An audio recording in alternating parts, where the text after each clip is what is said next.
아멘. 오늘은 아들을 통하여 우리에게 말씀하셨으니 라는 제목을 가지고 우리가 이 시간 히브리서 말씀을 함께 살펴보도록 하겠습니다. 지난 한 주간도 하나님의 말씀과 기도로 승리하셨습니까? 우리는 지난주에 입술의 열매를 주께 드리리이다 라는 제목을 가지고 은혜를 나눴습니다. 호세아 선지자는 마지막으로 북이스라엘 백성들에게 회개를 촉구하고 또 회개하는 자에게는 하나님의 풍성한 은혜가 회복될 것임을 선포하고 있습니다. 하나님께로 돌아온다라는 것은 하나님께 회개하는 것입니다. 회개를 통해 하나님께로 돌아갈 수 있으며 하나님께로 돌아온 자에게는 회복의 은혜를 베풀어 주시는 것입니다. 우리에게 있어서 이 회개할 수 있는 것이 얼마나 큰 은혜이며 복인지를 우리는 알아야 된다는 것이죠.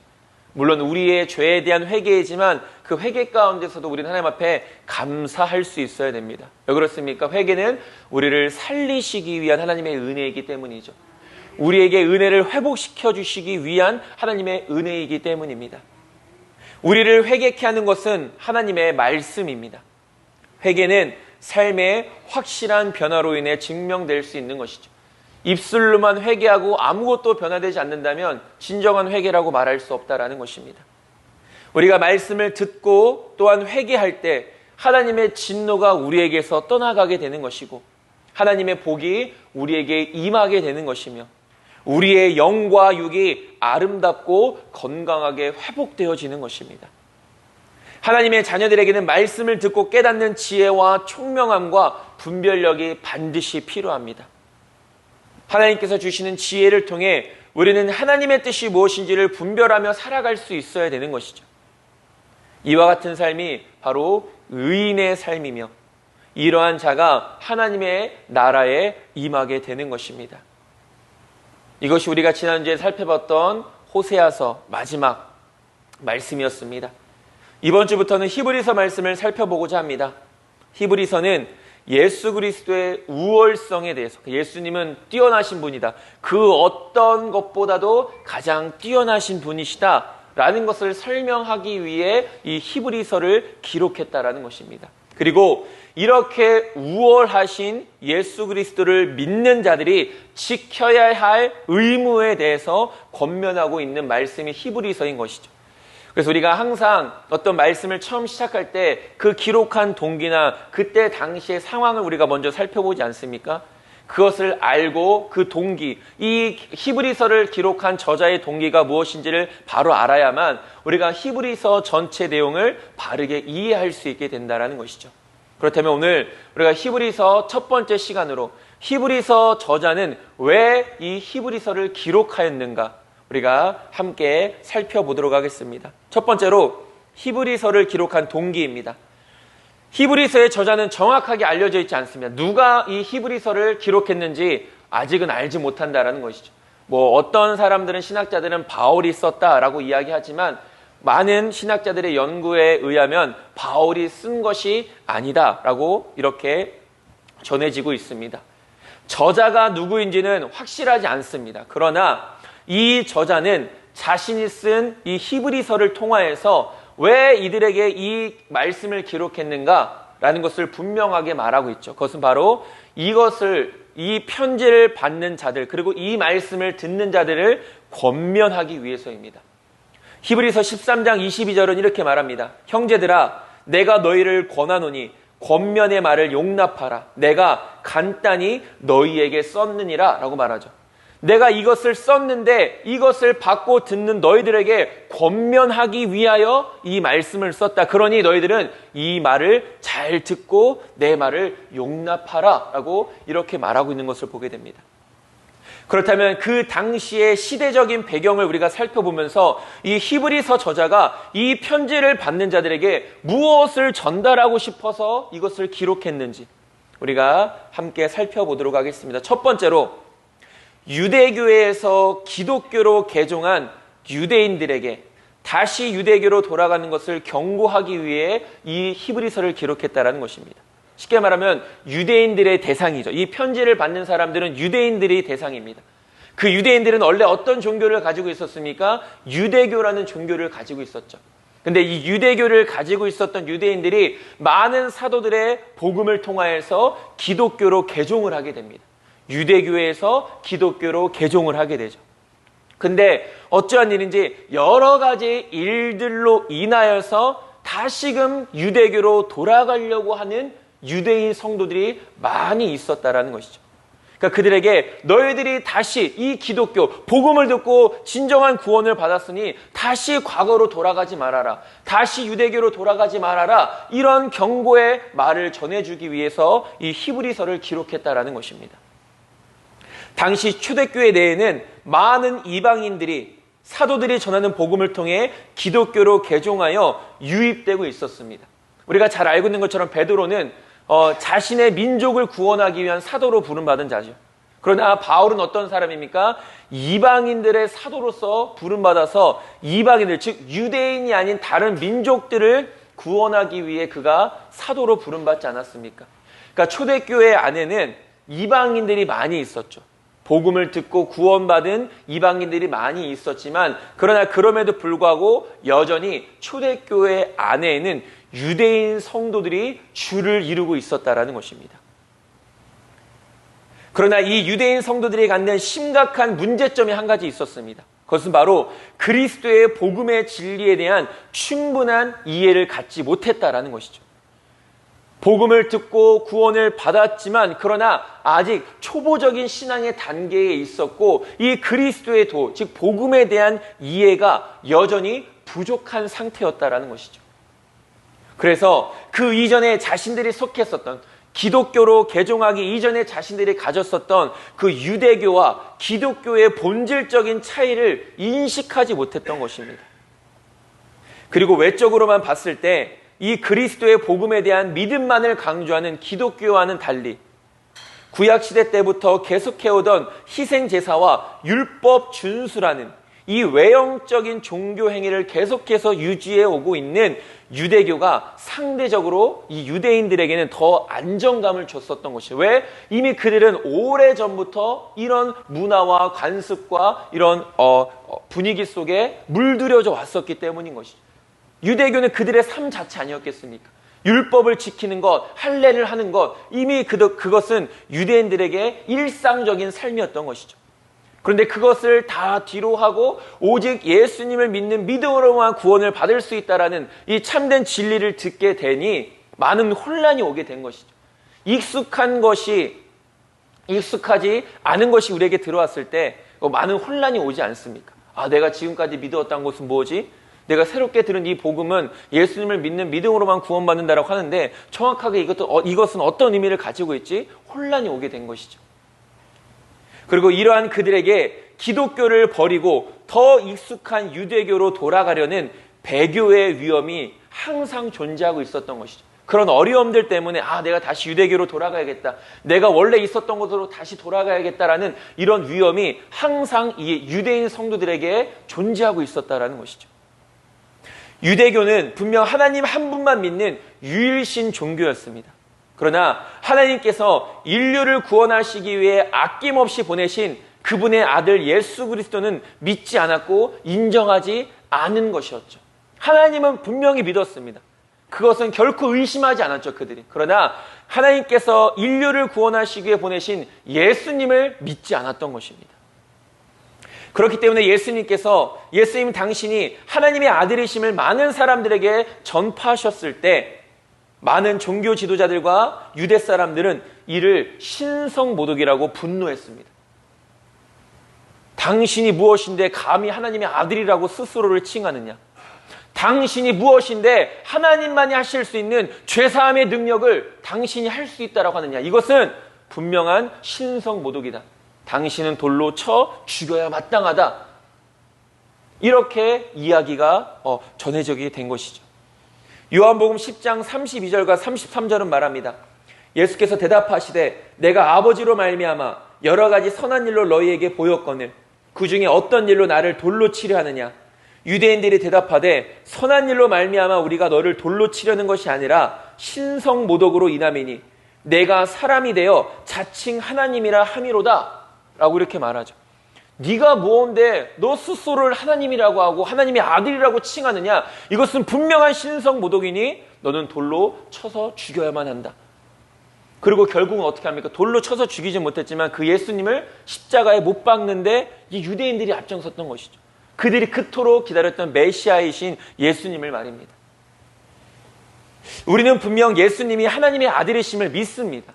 그 믿음으로 우리는 구원을 받았고 그 믿음으로 지금도 주님 앞에 나와 예배를 드리며 그 믿음으로 지금도 우리는 하나님의 놀라우신 은혜를 누리며 살아가고 있는 것이죠. 그러나 그 당시에 예수님 당시에 예수님의 이러한 말씀은 분명히 많은 사람들에게 굉장히 도전적인 말씀이었던 것이죠. 특별히 유대교를 가졌던 유대인들에게는. 유대인들은 어렸을 때부터 뼛속까지 유대교의 영향을 받아오며 살았던 사람들입니다. 유대교는 유대인들의 부인할 수 없는 그들의 전통이었던 것이죠. 오랫동안 몸에 배서 삶과 생활이 된 그 전통들을 하루아침에 완전히 바꾼다는 것은 결코 쉬운 일이 아니라는 것이죠. 우리의 삶도 마찬가지 아닙니까? 나쁜 습관들은 버려야 된다는 것을 잘 알죠. 좋은 습관을 갖기 위해서 우리가 얼마나 노력합니까? 그런데 나쁜 습관을 버리기가 쉽습니까? 결코 쉽지 않죠.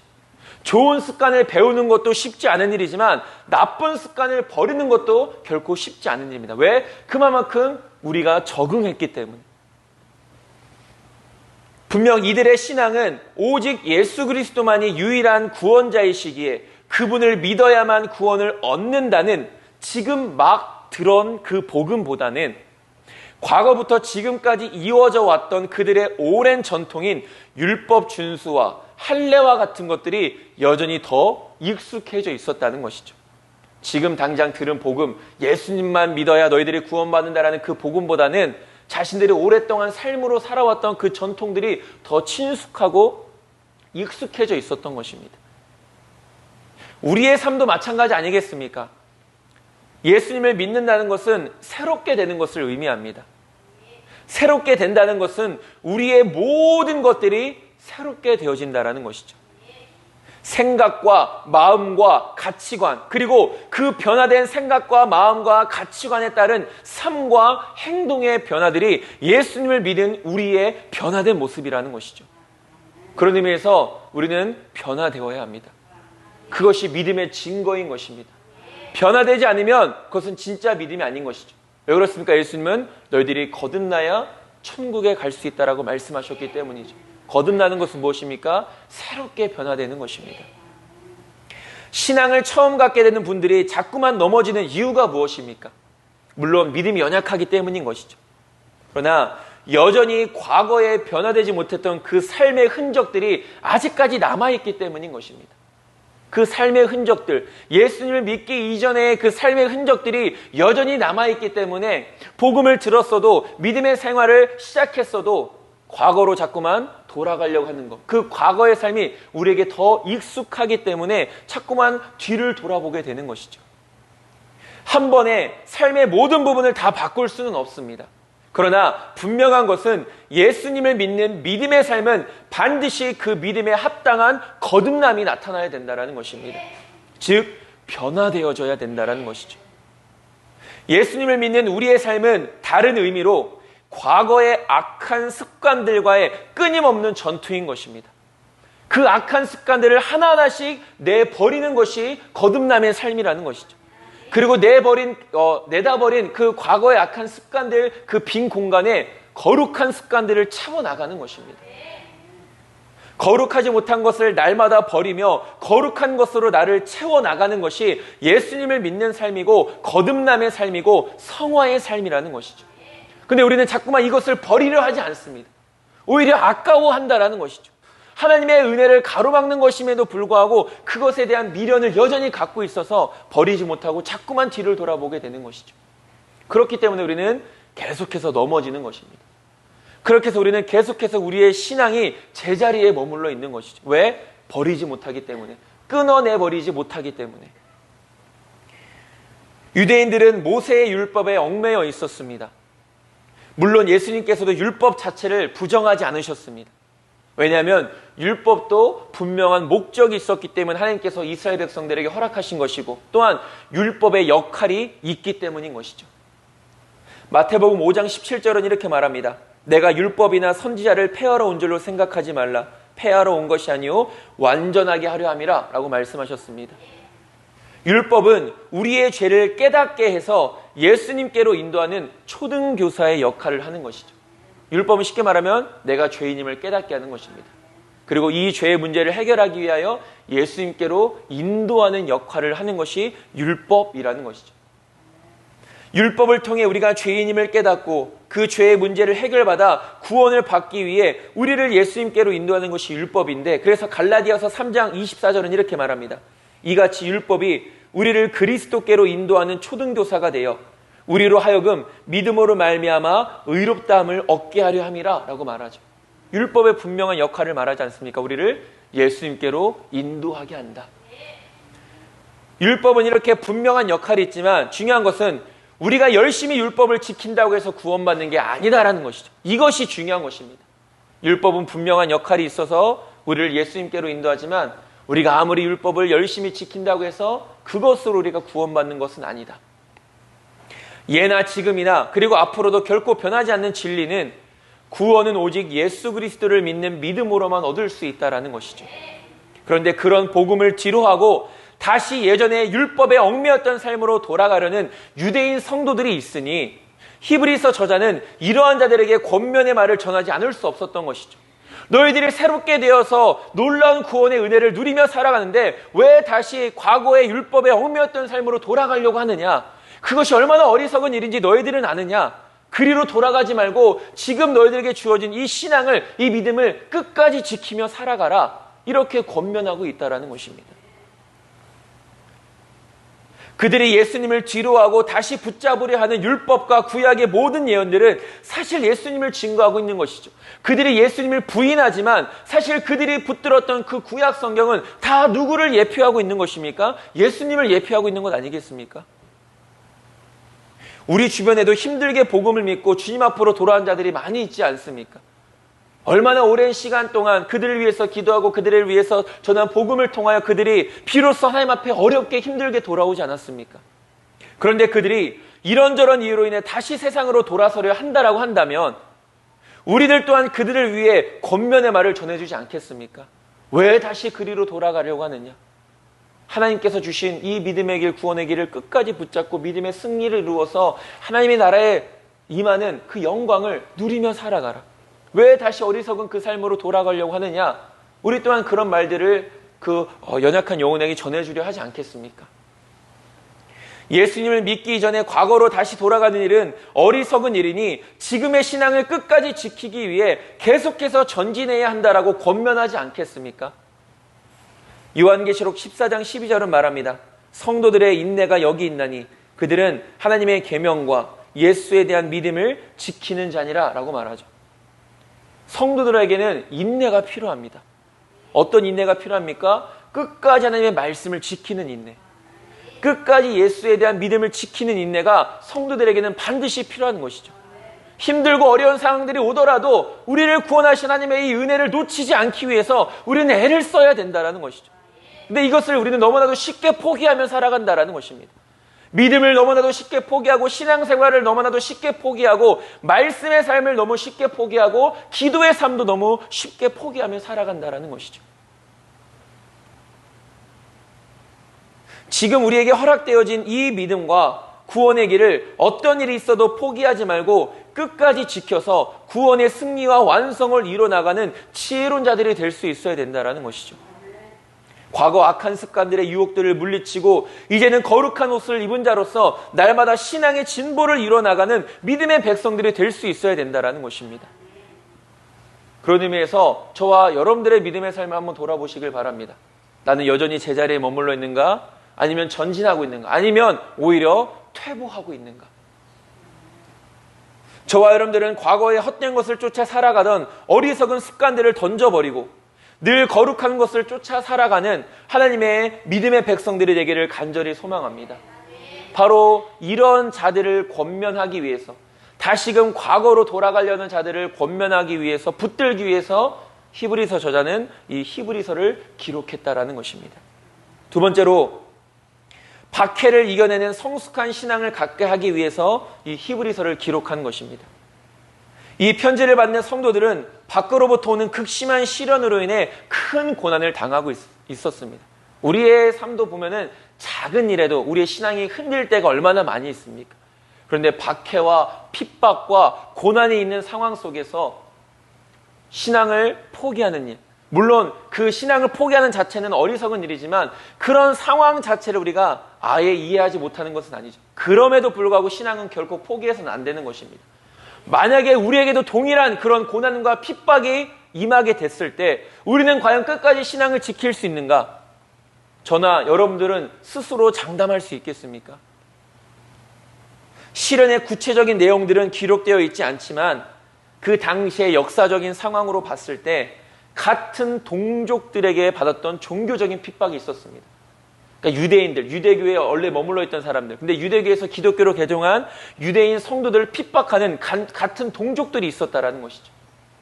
그리고 로마로부터 오는 정치적인 박해까지 많은 시련들을 이 사람들은, 초대교회 성도들은 감당해내야만 했습니다.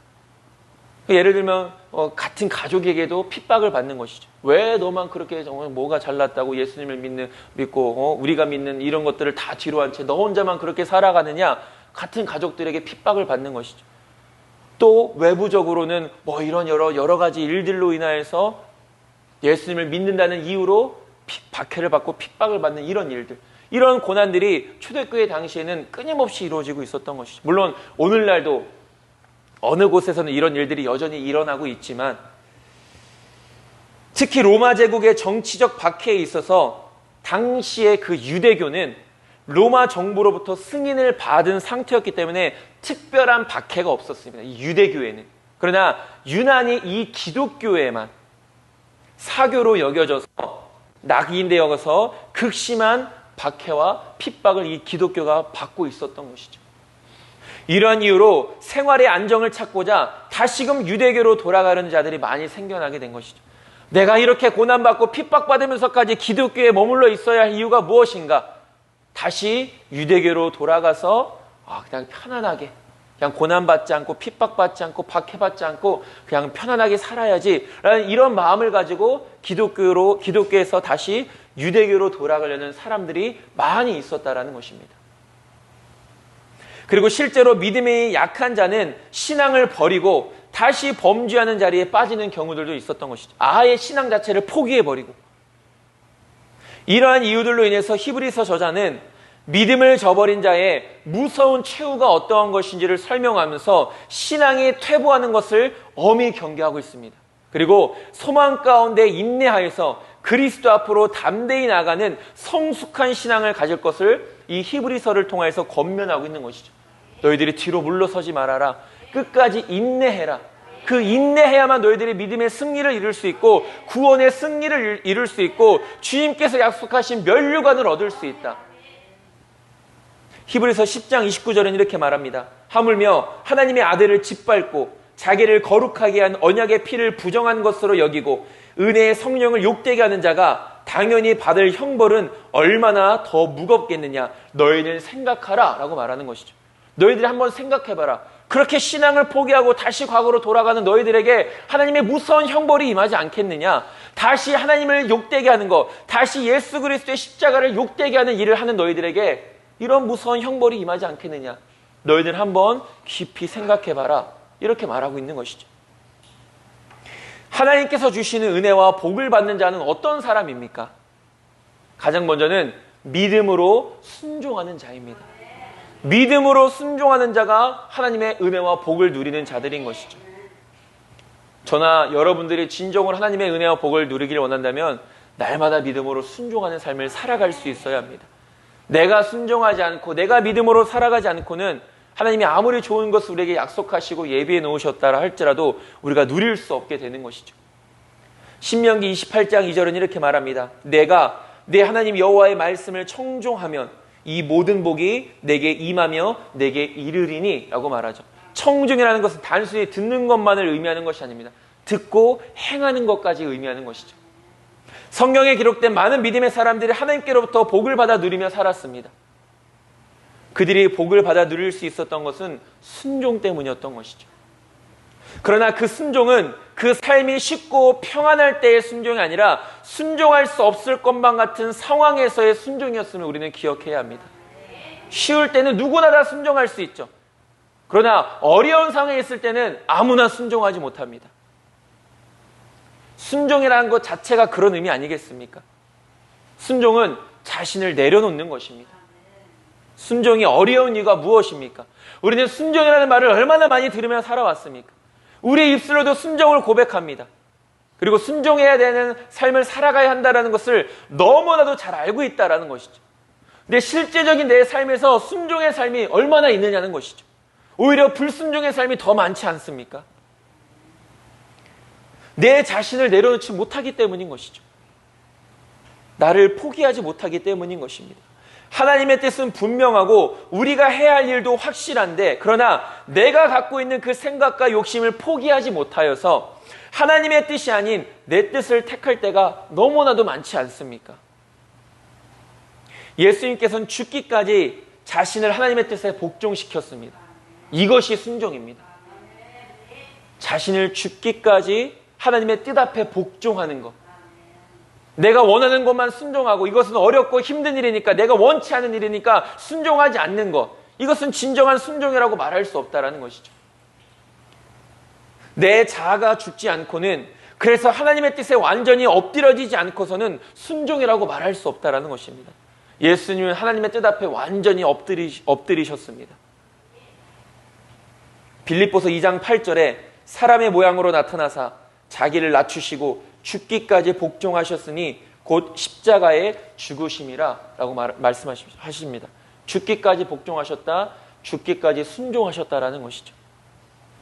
저와 여러분들은 하나님의 뜻 앞에 완전히 엎드려지는 자들이 되어지기를 간절히 소망합니다. 완전히 엎드려짐으로 나의 모든 것을 하나님께 맡길 때 하나님께서는 그때 나에게 역사하시고 은혜를 베풀어 주시는 것입니다. 나를 의지하는 것을 포기하고 하나님을 의지하는 것을 바라볼 때 하나님은 비로소 그때 역사하신다라는 것이죠. 다음으로 하나님께서 주시는 은혜와 복을 받는 사람은 믿음으로 인내하는 사람입니다. 순종하는 자가 은혜와 복을 받고 믿음으로 인내하는 자가 은혜와 복을 받는 것이죠. 히브리서 6장 13절과 15절은 이렇게 말합니다. 하나님이 아브라함에게 약속하실 때에 가리켜 맹세할 자가 자기보다 더 큰 이가 없으므로 자기를 가리켜 맹세하여 이르시되 내가 반드시 너에게 복주고 복주며 너를 번성하게 하고 번성하게 하리라 하셨더니 라고 말씀하십니다. 얼마나 은혜로운 말씀이고 기쁜 말씀입니까? 내가 너에게 복주고 복주며 너를 번성케 하겠다. 많은 사람들이 이 말씀을 붙들며 하나님의 은혜와 복을 사모하며 살아가지 않습니까? 그런데 여기서 중요한 것이 있습니다. 바로 이 복을 주겠다라는 말씀보다 더 중요한 것이 바로 그 다음 절에 나옵니다. 그가 이같이 오래 참아 약속을 받았느니라. 오래 참았기 때문에 그 약속을 받았고 인내했기 때문에 그 은혜를 누릴 수 있었다라는 것이죠. 이것이 중요한 것입니다. 하나님은 우리에게 복 주시기를 기뻐하시는 분이시죠. 그러나 그 복은 어떤 사람들이 받는 것입니까? 믿음으로 인내하는 자가 받는 것이라는 것이죠. 하나님께로부터 은혜 받기를 소망하는 자들은 반드시 믿음의 인내가 있어야 합니다. 믿음의 인내라는 것은 하나님께서 약속하신 것을 반드시 이루실 것에 대한 확신이 믿음입니다. 그리고 그 약속이 이루어지는 때가 내가 원하고 바라는 때가 아닌 하나님께서 이루실 때를 기다리는 것이 인내라는 것이죠.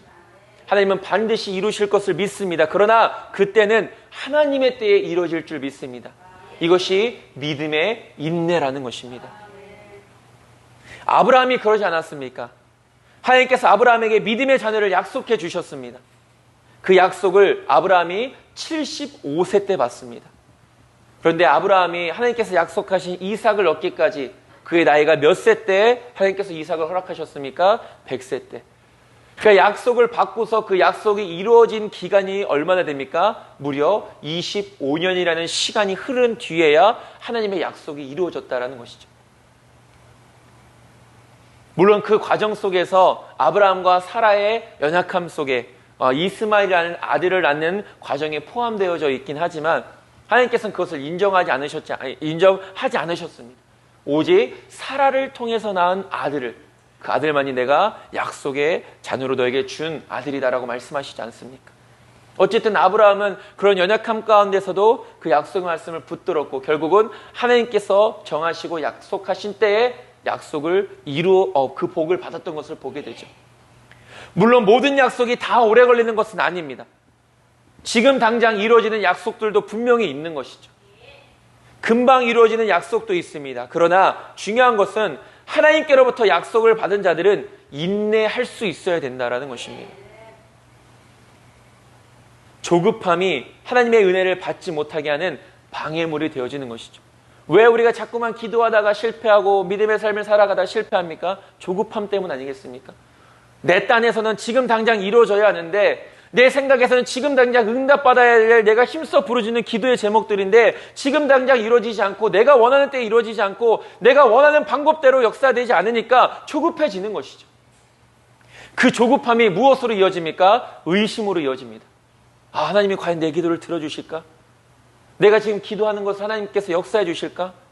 기도하면 과연 하나님이 응답해 주실까? 조급함이 의심이 되고 또 그 의심은 무엇이 됩니까? 원망이 되어집니다. 역시 이스라엘 백성들이 그랬죠.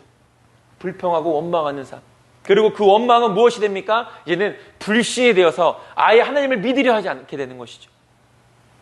이 나쁜 뿌리를 그냥 내버려 두면 결국은 의심이나 원망이나 불신이라는 열매들, 나쁜 열매들을 맺게 되어진다는 것이죠.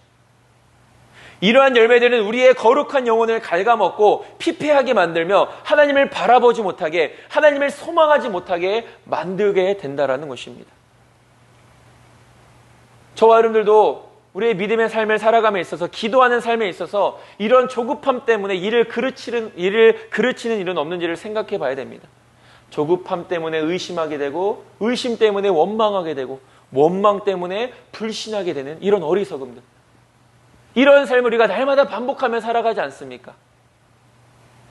오늘날 우리는 과거 초대교회에 있었던 극심한 박해와 핍박은 받지 않고 있습니다. 적어도 우리나라 안에서만큼은 말입니다. 박해와 핍박은 없다 할지라도 우리의 신앙을 연약하게 하고 하나님께로부터 등을 돌리게 하는 사단의 역사는 여전히 존재하고 있다는 것이죠.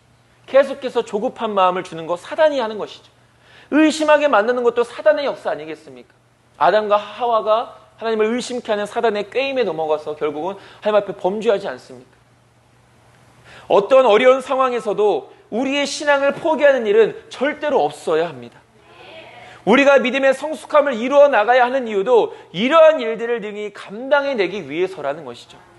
믿음이 연약하면 작은 일에도 흔들릴 수밖에 없습니다. 그러나 믿음이 흔들리지 않는 굳건한 믿음이 됐을 때는 우리는 작은 일에도 흔들리지 않고 믿음을 끝까지 지키며 나아갈 수 있게 되는 것이죠. 그렇기 때문에 믿음의 성숙함이 반드시 필요한 것입니다. 날마다 작은 일에 넘어지고 같은 일에 쓰러진다면 그만큼 우리의 믿음이 자라지 못했고 미성숙하다라는 증거가 되는 것이죠. 우리는 신앙의 성숙을 위해서 날마다 말씀과 기도 앞에 서는 것 아니겠습니까? 말씀을 많이 들었어도 열심히 기도했어도 여전히 변하지 않는 내 신앙이라면 우리는 말씀을 잘못 듣고 있는 것이고 기도도 잘못하고 있는 것이죠. 아니, 사실은 말씀을 듣지 않고 있는 것이고 기도하지 않고 있는 것일 수도 있습니다. 믿음의 삶은 끊임없는 죄의 유혹과의 영적인 전쟁입니다. 사단은 지금도 우리를 넘어뜨리기 위해 열심히 역사하고 있습니다. 여기서 중요한 것은 열심입니다. 사단도 열심히 역사한다는 것이죠. 사단도 한 영혼을 넘어뜨리고 멸망의 길에 빠뜨리기 위해서 게으르지 않게 역사하고 있다는 것입니다. 사단도 이렇게 열심히 역사하고 있는데 우리의 영혼이 게을러 잠들어 있다면 무엇으로 사단과 맞서 싸울 수 있겠습니까? 그러한 자는 사단과의 싸움에서 이기기를 포기한 자이고 사단의 종노릇을 기뻐하는 자일 것입니다. 저와 여러분들은 어떤 상황과 환경에서도 절대로 흔들리지 않는 굳건한 믿음의 소유자들이 될 수 있게 되기를 간절히 소망합니다. 그렇게 어려운 상황들 속에서 믿음을 포기하려는 자들을 붙들기 위해서 바로 이 히브리서를 기록했다라는 것이죠. 마지막으로 기독교, 즉 예수 그리스도만이 절대적인 진리임을 논증하기 위해서 히브리서를 기록했습니다. 히브리서의 가장 핵심입니다. 예수님의 우월성을 증거하기 위해서. 히브리서 저자는 히브리서 전체를 통해 예수 그리스도의 우월성을 강조하고 있습니다. 그러니까 예수님이 모든 것 위에 뛰어나신 분이고 위대하신 분이고 유일하신 구원자이시다. 그러니 너희들은 이 예수님만 경배하고 예배해야 된다라고 이렇게 말하고 있는 것입니다. 당시 유대인들은 천사나 모세를 존경의 대상으로 삼았습니다. 그러나 히브리서 저자는 유대인들이 존경의 대상으로 삼는 천사나 모세는 절대로 예수 그리스도와 비교조차 할 수 없는 존재들임을 분명하게 전하고 있는 것이죠. 모세도 분명 훌륭한 사람입니다. 훌륭한 믿음의 지도자였죠. 영적인 지도자였고 수많은 이스라엘 백성들을 인도해냈던 인도자였습니다. 그러나 그 모세를 예수님과 비교할 수 있겠습니까? 절대로 비교할 수 없다는 것이죠. 천사도 분명 능력 있는 영적인 존재입니다. 그러나 그 천사를 부리시는 예수님과 천사를 과연 비교할 수 있겠습니까? 오늘 본문에서도 이를 증명하고 있습니다. 4절에 이렇게 말하죠. 그가 천사보다 훨씬 뛰어남은 그들보다 더욱 아름다운 이름을 기업으로 얻으심이니 라고 말합니다. 너희들이 천사를 숭배하느냐? 천사의 능력이 그렇게 뛰어나다고 여겨서 천사를 숭배하느냐? 그러나 예수님은 천사들보다도 훨씬 뛰어나신 분이시다.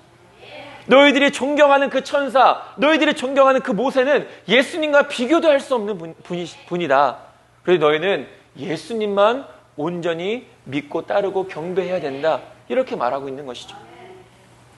천사들은 예수님을 경배하는 존재들이라는 것입니다. 경배를 받아야 할 존재들이 아니라 예수님을 경배하기 위해서 창조되어진 존재들인 것이죠.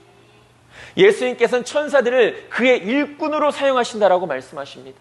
그리고 오직 예수님만이 하나님의 아들이 되신다고 선포하죠. 천사들은 하나님의 아들이라고 부름받지 못했다. 그러나 오직 예수님만이 하나님의 아들이시라 부름을 받지 않았느냐라고 오늘 본문에서 그렇게 말하고 있는 것이죠. 4절부터 14절까지가 예수 그리스도께서 천사보다 우월하시다는 것을 증명하고 있는 말씀들인데 이 모든 말씀들은 구약 성경을 인용하여서 증명하고 있는 것이죠. 이것은 이미 구약 시대부터 예수 그리스도가 어떤 분이신지를 말씀하고 있다는 것입니다. 그리스도는 하나님의 참 아들이시며 천사들의 경배를 받으시기에 합당하신 분이시고 창조주이심과 동시에 심판자가 되신다는 것이죠. 이 모든 것들을 종합하여 한 문장으로 정리하면 이렇습니다. 오직 예수 그리스도만이 참된 구원자이시다. 우리는 이것을 진리라고 말합니다. 그리고 그 진리를 우리는 믿으며 살아가는 것이죠. 진리는 결코 변하지 않습니다. 다시 말하면 오직 예수님의 이름으로만 구원받는 것은 영원토록 변하지 않는다라는 것이죠. 그리고 이 진리는 지금도 많은 영혼들을 구원하는 놀라운 능력을 지니고 있습니다. 예수 그리스도보다 높은 것은 없습니다. 예수 그리스도보다 능력 있는 것은 없습니다. 예수 그리스도라는 이름 외에 다른 이름으로 구원받는 일은 결코 없다라는 것이죠. 그러니까 우리가 믿는 이 예수님이 얼마나 위대하신 분이신지, 우리가 경배하는 예수님이 얼마나 높고 대단한 분이신지 우리 스스로가 그것을 알고서 그렇게 예수님을 예배하며 살아갈 수 있어야 된다는 것이죠.